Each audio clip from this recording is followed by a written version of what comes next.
കോഴിക്കോട് നഗരത്തിൽ light metro എന്ന സ്വപ്നത്തിന് ചിറകുമുളയ്ക്കുന്നു. നഗരത്തിന്റെ സമഗ്ര മൊബിലിറ്റി പ്ലാൻ തയ്യാറാക്കുന്നതിനായി കളക്ടറേറ്റിൽ ഉന്നതതല യോഗം ചേർന്നു. മന്ത്രിമാരായ PM മുഹമ്മദ് റിയാസ്, AK ശശീന്ദ്രൻ എന്നിവർ പങ്കെടുത്തു. 6 ലക്ഷത്തിലേറെ ജനസംഖ്യയുള്ള നഗരമാണ് കോഴിക്കോട്. നഗരത്തിലെ പൊതുഗതാഗത സംവിധാനം മെച്ചപ്പെടുത്തുകയെന്ന ആവശ്യത്തിന് വർഷങ്ങളുടെ പഴക്കമുണ്ട്. സമഗ്ര മൊബിലിറ്റി പ്ലാൻ തയ്യാറാക്കുന്നതിലൂടെ ഈ നിരന്തര ആവശ്യങ്ങൾക്കെല്ലാം ചിറകുമുളയ്ക്കുകയാണ്. ഗതാഗത വികസനം ലക്ഷ്യമിട്ടുള്ള സുസ്ഥിര നഗര റോഡ് മാപ്പാണ് മൊബിലിറ്റി പ്ലാനിലൂടെ തയ്യാറാക്കുന്നത്.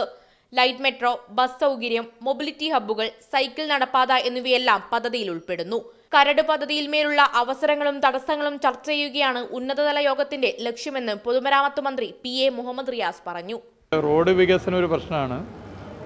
സ്വകാര്യ വ്യക്തികളുടെ സ്ഥലമുണ്ട്. അപ്പോൾ നമ്മൾ പൊതുമേഖലാ സ്ഥാപനങ്ങൾ, സഹകരണ സ്ഥാപനങ്ങൾ, സ്വകാര്യ സ്ഥാപനങ്ങൾ എല്ലാവരെയും കോർത്തിണക്കിക്കൊണ്ട്, മുനിസിപ്പാലിറ്റി എല്ലാവരെയും കോർത്തിണക്കിക്കൊണ്ട് കാര്യങ്ങൾ ആലോചിക്കാനാണ് തീരുമാനിച്ചത്. ലൈറ്റ് മെട്രോയുടെ യോഗം നടന്നുകൊണ്ടിരിക്കുകയാണ്. അത് സമൂഹത്തിൻ്റെ വിവിധ ഭാഗങ്ങളിലുള്ളവരുടെ അഭിപ്രായം എടുക്കാനാണ് KMRL ഇതുപോലെ യോഗം വിളിച്ചു ചേർത്തത്.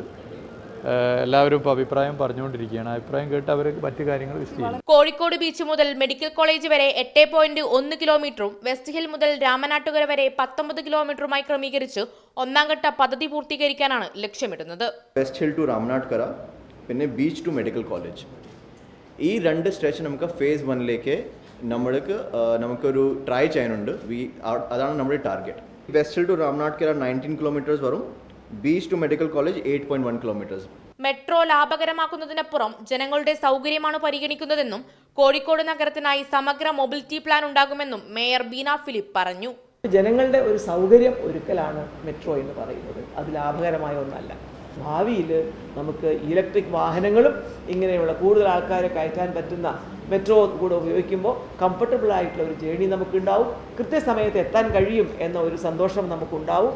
അതുപോലെ തന്നെ നമുക്ക് വായു മലിനീകരണത്തെ വലിയൊരളവോളം തടയാനും നമുക്ക് അതുകൊണ്ട് സാധിക്കും. 2012 മോണോ റെയിൽ എന്ന ആശയത്തിൽ തുടങ്ങിയ കോഴിക്കോടെ ലൈറ്റ് മെട്രോ പദ്ധതിക്കായി 2017 DPR സമർപ്പിച്ചത്.